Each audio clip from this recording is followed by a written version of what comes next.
आज बनवणार आहे आपण चिगळची भाजी। तर पावसाळ्यामध्ये ही फारशी खूप प्रमाणात विकायला येते। ही चिगळची भाजी अशा प्रकारे दिसते। तर ही भाजी मी कट करून घेतलेली आहे। त्यानंतर मी इथे घेतलेला आहे कांदा, लसूण आणि भाजलेले शेंगदाणे। तर आपल्याला हे शेंगदाणे वाटून घ्यायचे आहेत। तर सगळ्यात आधी इथं मी कढईमध्ये ही भाजी भाजून घेणार आहे। मग जस्ट 1 ते 2 मिनिटं याला आपल्याला भाजायचे आहेत न धुता। तर हे आता आपण भाजून घेऊया।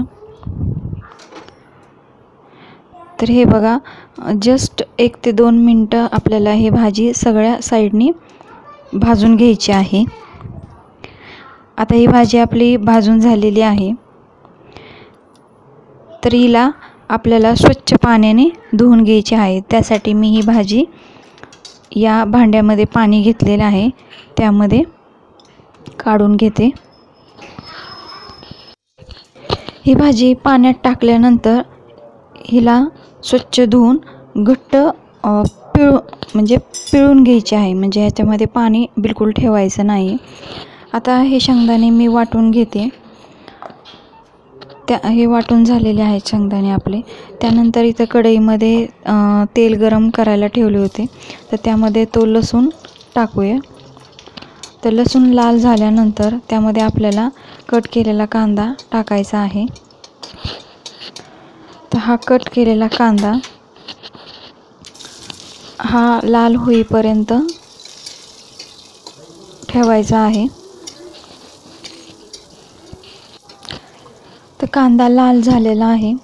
तर आता त्याच्यामध्ये आपल्याला एक चमचा, अर्धा चमचा हळद टाकायची आहे आणि 1 पूर्ण चमचा आणि अर्धा चमचा हे मी लाल मिरची पावडर वापरली आहे। तुम्ही कमी किंवा जास्त वापरू शकता आणि चवीनुसार मीठ टाकायचे आहे। त्यानंतर हे सगळे आपल्याला व्यवस्थित त्या तेलामध्ये फ्राय करून घ्यायचे आहेत। त्यानंतर ते आपण भाजी या फोडणीमध्ये टाकायची आहे आणि भाजीला हलवून घ्यायचे आहे पूर्णपणे। तर हे बघा, अशा पद्धतीने भाजीला पूर्णपणे तो मसाला लागेल असा आपल्याला हलवून घ्यायचा आहे। त्यानंतर मी इथे लाल डाळ म्हणजे मसूरची डाळ हे इथं घेतलेली आहे।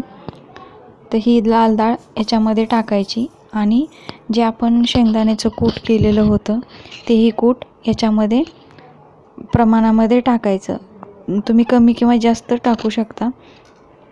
तर हे आता माझे टाकून झालेले आहे। तर आता हे सगळे आपण मिक्स करून घेऊया।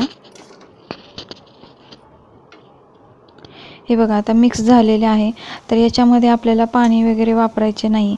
ही भाजी जशी जशी शिजेल तसं या पाण्याला या भाजीला पाणी सुटते। हे बघा, भाजीला पाणी सुटलेले आहे। तर अशा पद्धतीने तुम्ही ही भाजी बनवून बघा। कसा वाटला माझा व्हिडिओ? जर व्हिडिओ आवडला असेल तर लाईक करा, शेअर करा आणि सबस्क्राईब करा।